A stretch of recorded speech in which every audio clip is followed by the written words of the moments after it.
Hi, I'm Josh from Rapido. Today we're going to be taking a look at the pre-production samples of the HO scale Comet cars. And normally Jordan would be doing one of these videos, but I think today he's doing some training in the transporter room. So let's have a look at these. A little bit of background history on the Comet commuter cars.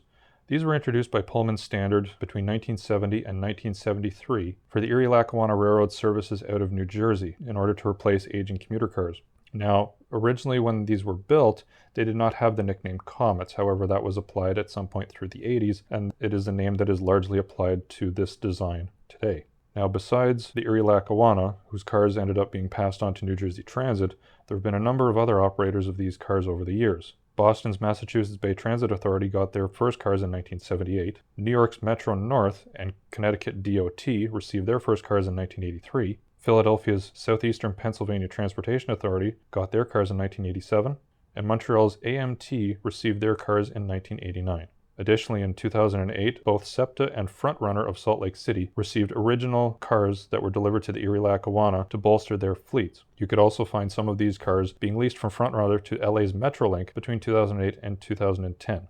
So really, these cars could be found across North America. The Rapido HO scale Comet cars are based off the Comet 2 design, which was the second generation introduced by Bombardier in the 1980s.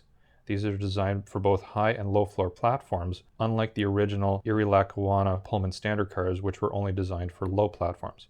Future designs also incorporated a center door, and if you're lucky, we might introduce those in the future. Many varieties of the Comet car still continue in service today for many commuter agencies across North America. All right, now let's look at these cars in detail. Now you'll notice that these cars actually feature a Rapido patented, I think it's patented, superior stainless steel finish. Now the reason we did that is because when these cars were delivered new, they were actually shiny aluminum and they were almost reflective. But because they weren't coated over time, they actually oxidized pretty fast. So a little bit of weathering and these cars will fit the spot just right on your layout. All right, now let's look at some of the detail differences between the cab cars. Here we have a New Jersey Transit and a Boston MBTA cab car. Now one thing you'll notice very quickly is that the Boston cab car actually has one extra small window. Now depending on the prototype, this window was either included or not depending on position of either a washroom or an equipment locker. Another difference that you'll notice is on the NJT cars is that we have strobe lights in the roof. Now unfortunately we were not able to make these operate. If anyone wants to, by all means, we'd like to see a video of it. Another difference too is on the MBTA cab cars and also on the MBTA coaches, they have lift rings on each end. Here we have two on the cab end. On the other end, unfortunately, because of a little bit of rough handling from our shippers, they got broken. We are improving this as well as other details. Also, the horns are appropriate to the prototype. Another great detail difference on our Comet cars is the diaphragms, appropriate to the prototype. You'll also notice on NJT, there's no artwork on the ends as per the prototype. However, for MBTA, there's actually lots of artwork that we've included. Now, like with all Rapido cars, a lot of the detail is hidden underneath that's not normally visible. Now, how can we show the underbody detail in a realistic form?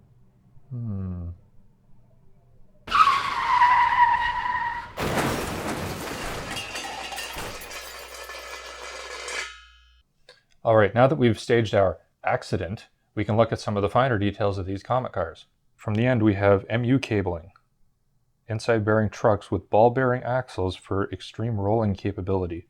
We have equipment boxes, more equipment boxes, conduit, brake piping, junction boxes, a single air tank for the coaches, and triple air tank for the cab cars.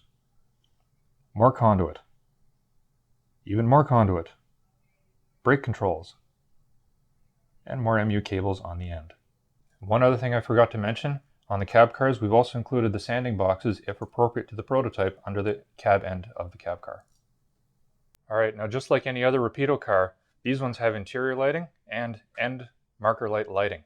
Now, we need a good old-fashioned 80s way to show these lights better. I know. Clap off. Now you'll notice a nice warm white glow for the interior lights. Now by default, when these receive track power, they will turn on both in DC and DCC power.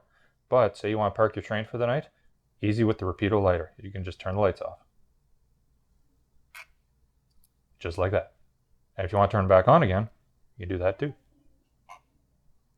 And off, and on, off, on. on. There we go. All right, now it wasn't common for regular Comet coaches to trail on a commuter train. Normally you'd always have the cab car back there. However, just in case, we've included the working red marker lights on all the cars, and that can be controlled using the Rapido lighter. By default, these are off, so you won't have a train full of red lights anytime the power comes on. But just using the lighter over the end, you can easily turn the marker lights on and off. Now you'll notice a bit of a red glow inside the vestibule. These are pre-production models, so we will be addressing that. We don't need anyone developing film in the vestibule while this train is in motion. All right, now that I've gone over most of the details of these excellent passenger cars, I do want to point out that these are pre-production models, so we are going to be making some changes. So I'll point those out. First of all, one thing you'll notice is that we do have the odd missing detail part. This is because we haven't actually finished the design of the box that these are going to be shipped in. Unfortunately, there were a couple of parts that broke off, so that will be taken care of.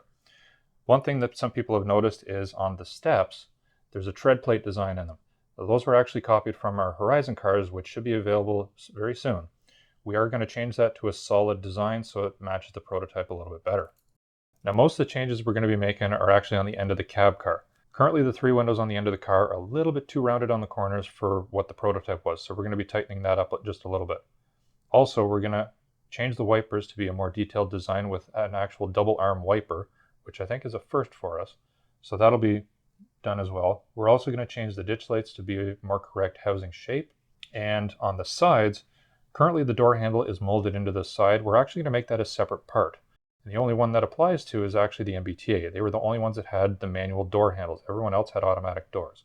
So all cars will actually have no door handle, but the MBTAs will have a separately applied detailed door handle. And one other thing to note for anyone modeling AMT Montreal is that there will be the full height door that goes right down to the bottom of the steps. This was unique to AMT and we are including it on our models. And one final thing I want to point out on the cab cars is that you may have noticed we didn't show any lighting. Well, that's because we're not quite done with the circuit yet. This is our first cab car that we've ever made and we want to make sure that we do get it right. So these will actually have a dual mode DC DCC silent decoder built into the motherboard, so that you can control the cab car lights on both DC and DCC. Now the intent is on DC, the marker lights or the headlights, plus ditch lights if applicable, sorry NJT, will work directionally when on DC current. On DCC, you will have basic functions and you can turn off or on the headlights and the marker lights. The interior lights will stay off the DCC circuit, so those will still be controlled by the magic wand, just to be consistent with everything else. Okay, that pretty much wraps up this review of the Comet cars. Remember, the order deadline for these is September 15th, 2020, and we're hoping to have these delivered sometime in the spring of 2021. Now, we've only shown the MBTA and NJT cars here, because those are the only samples we got, but remember, we're also doing Metro North, we're doing Condot, Montreal AMT, and Philadelphia SEPTA, as well as Undecorated if you want to get creative. So remember, so get your orders in, and thanks for watching.